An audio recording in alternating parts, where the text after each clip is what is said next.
nhóm nghệ cái đấy nhóm chọn review mình tách ông pì tích hiệp nâng tê sụp hiệp để nâu là nâng nông bạc để về vọt sầm pơ pram và miền chân bò tê chia mật khẹ đây phần mặt đây. I am reviewing the landscape here. Yeah, video for YouTube. Và chẳng bao phong khơi nhé. Tì cái này ở thục, mỏng vươn cắt tâm ở thục, chân như ở thục, nên cắt buông xuông dạng bạn ấy phai này. Với vị đa mới chua mỏng vươn thì nhìn nhầm rồi hết, nhìn nhầm rồi nè, mỏng vươn. Bây giờ mới thấy việc bà đi, bỏng ôn na đây mình toàn ban lang Phnom Bô cố hay trong xoay vô vì vọt vì nụ sao điនៅភ្នំបូកគោនេះជាពិសេសនៅវត្តសំពើ5ខ្ញុំគិតថាគួរតែកុំឲ្យឱកាសរំលងទៅនាំកូននាំចៅមកស្គាល់ទេសភាពនៅទីនេះបាទយើងមើលឡើងមកដល់វត្តសំពើ5ភ្លាមយើងឃើញមានសាលាឆាន់យើងឃើញមានពុទ្ធបដិមាយើងមានឃើញមានព្រះវិហារមានចេតិយជាដើមវិញច្រើនតាបាទនេះច្រើនហើយទេសភាពនៅឡើងមកខាងលើខ្ញុំមើលទៅខាងក្រោមវិញឃើញបែបនេះបាទឃើញទេបងប្អូនណាហើយបើយើងចង់ផ្ដិតយកទេសភាពនៅផ្នែកខាងក្រោមគឺអាចមើលទៅខាងនោះនេះទិដ្ឋភាពនៅវត្តសំពើ5សូមបញ្ជាក់ម្ដងទៀត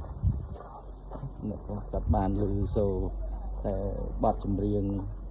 និយាយពីវត្តសំពើ5ហ្នឹងបាទមានទេសភាពបែបហ្នឹងបាទមានរូបបេះដូងអូយណាមានព្រះវិហារអីចឹងបាទប៉ុន្តែគ្រាន់តែត្រង់ថាអ្នកដែលមក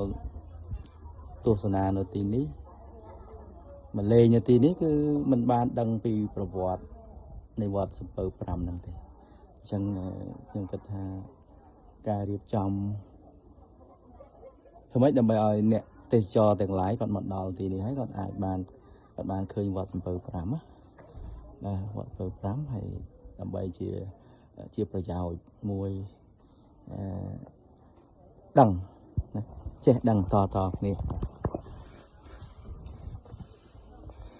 យើងឈរមើលពីវត្តសំពើ5នេះយើងឃើញអគារមួយដែលមាន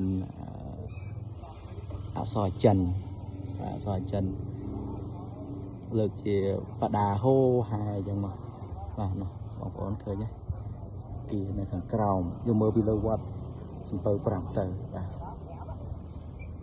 ហើយអគារនោះមើលទៅដូចជាចាស់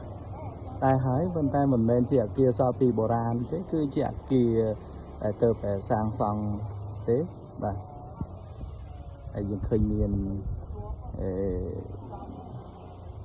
មើលទៅតាមផ្ទះនីមួយនៅបើគិតត្រឹមថ្ងៃទី10ខែកុម្ភៈឆ្នាំ2026នេះគឺមិនមានមនុស្សរស់នៅអីច្រើនទេបាទមិនមានមនុស្សរស់នៅច្រើនទេបាទអញ្ចឹងខ្ញុំជំរាបជូនបងប្អូនត្រួសពីទេសភាពនិងទិដ្ឋភាពនៅវត្តសំពើ5តែប៉ុណ្ណេះបាទហើយបងប្អូនមាន comment មានសំណូមពរអីអាច comment នៅផ្នែកខាងក្រោមនៃ channel YouTube បាទហើយបងប្អូនបានទស្សនាហើយកុំភ្លេច subscribe មួយផងដើម្បីទុកជាអនុស្សាវរីយ៍ហើយខ្ញុំនឹងធ្វើវីដេអូបន្ថែមទៀតដើម្បីជូនបងប្អូនទស្សនានិងបានស្វែងយល់បាទមិនបានលំអិតពីរឿងរ៉ាវនីមួយ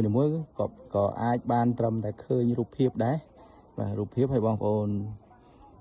ឃើញហើយចាប់អារម្មណ៍ចង់មកដើរលេងបាទអញ្ជើញមកបាទ